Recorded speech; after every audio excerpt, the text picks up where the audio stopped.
ইসরায়েলে ঝাঁকে ঝাঁকে রকেট মিসাইল ছুড়ল হিজবুল্লাহ। হিজবুল্লাহ তেল আবির পাল্টাপাল্টি হামলায় উত্তেজনা বেড়ে চলেছে লেবাননের দুই প্রান্তে। ইসরায়েলকে লক্ষ্য করে ঝাঁকে ঝাঁকে রকেট মিসাইল ছুড়েছে হিজবুল্লাহ। শক্তিশালী আকাশ প্রতিরক্ষা ব্যবস্থা ফাঁকি দিয়ে অনেকগুলো প্রবেশ করেছে তেল আবির সহ বিভিন্ন স্থানে। উত্তরে সাফারাম শহরে দূরপাল্লার মিসাইলের টার্গেট হয়েছে বলে বহুতল ভবন। আগুন ধরে যায় সেটিতে। হামলায় নিহত হয়েছে এক নারী, আহত হয় ৬ জন।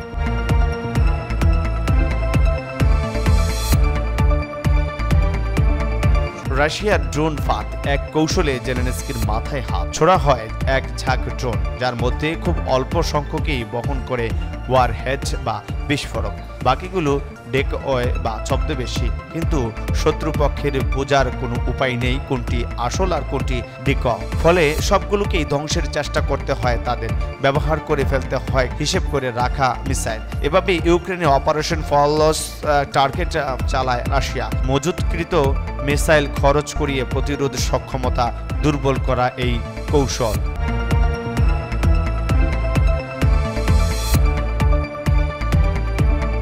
গাজায় নির্বিচারে ইসরায়েলি বোমা বর্ষণে আরও ১৪৫ জনের মৃত্যু। গাজায় ইসরায়েলের বর্বরতা চলছেই। ৪৮ ঘন্টায় নেতানিয়াহু বাহিনীর নির্বিচার বোমা বর্ষণে মৃত্যু হয়েছে আরও ১৪৫ জনের। এর মধ্যে শুধু শনিবারের হামলাতেই প্রাণহানি বেড়ে দাঁড়িয়েছে ১১১ জনে। রোববার উত্তরাঞ্চলীয় বেইত লাহিয়াতে বোমা বর্ষণে মৃত্যু হয়েছে অর্ধশতাধিক ফিলিস্তিনির।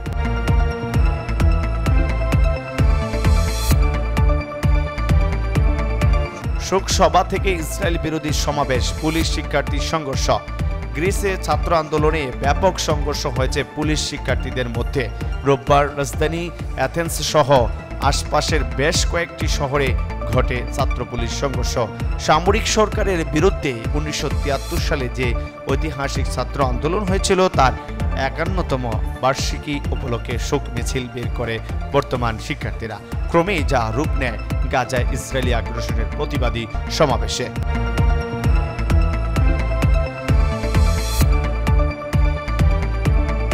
ইউক্রেনে কয়েক মাসের মধ্যে সবচেয়ে বড় হামলা চালালো রাশিয়া। ২ মাসের মধ্যে ইউক্রেনে সবচেয়ে বড় হামলা চালিয়েছে রাশিয়া। মৃত্যু হয়েছে কমপক্ষে ১৬ জনের। বিদ্যুৎ স্থাপনা টার্গেট করে ২ শতাধিক ড্রোন মিসাইল ছুড়েছে মস্কো। ব্ল্যাক আউটের কবলে পড়ে পুরো ইউক্রেন।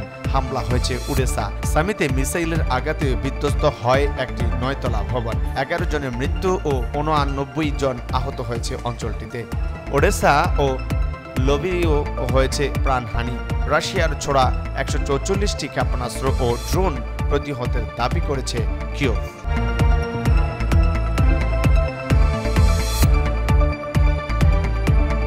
সেনাবাহিনীতে বাধ্যতামূলক যোগদানে তরুণদের নোটিশ দিয়েছে নেতানিয়াহুর।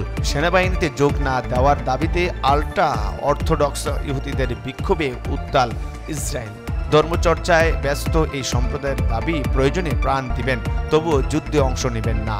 সেনাবাহিনীতে বাধ্যতামূলক যোগদানের জন্য এবার তাদের বাড়িতে নোটিশ পাঠাচ্ছে নেতানিয়াহুর সরকার, যার প্রতিবাদে চলছে সরকার বিরোধী এই আন্দোলন। খোদ ইসরায়েলকেই ইহুদি বিদ্বেষী রাষ্ট্র আখ্যা দিয়েছে বিক্ষোভকারীরা।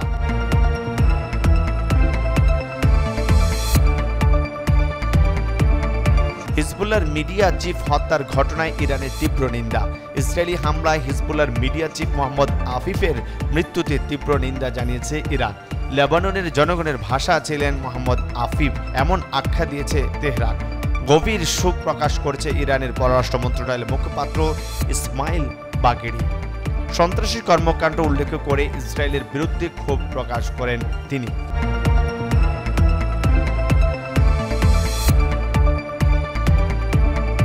মার্কিন মিসাইল ছুড়বে ইউক্রেন, এবার পশ্চিমের সাথে পুতিনের যুদ্ধ। রাশিয়ার বিরুদ্ধে মার্কিন দূরপাল্লার ক্ষেপণাস্ত্র ব্যবহার করলে বাঁধতে পারে তৃতীয় বিশ্বযুদ্ধ, এমন হুঁশিয়ারি দিয়েছেন রুশ আইন প্রণেতারা। বিশ্লেষকদের শঙ্কা, ওয়াশিংটনের এমন সিদ্ধান্তের ফলে বাড়তে পারে যুদ্ধের পরিধি, চড়াতে পারে নেটোভুক্ত অন্যান্য দেশ, মোড় নিতে পারে যুদ্ধ পরিস্থিতি। পশ্চিমাদের বিরুদ্ধে সরাসরি যুদ্ধ ঘোষণা করবেন পুতিন, বলছেন এমনটাই।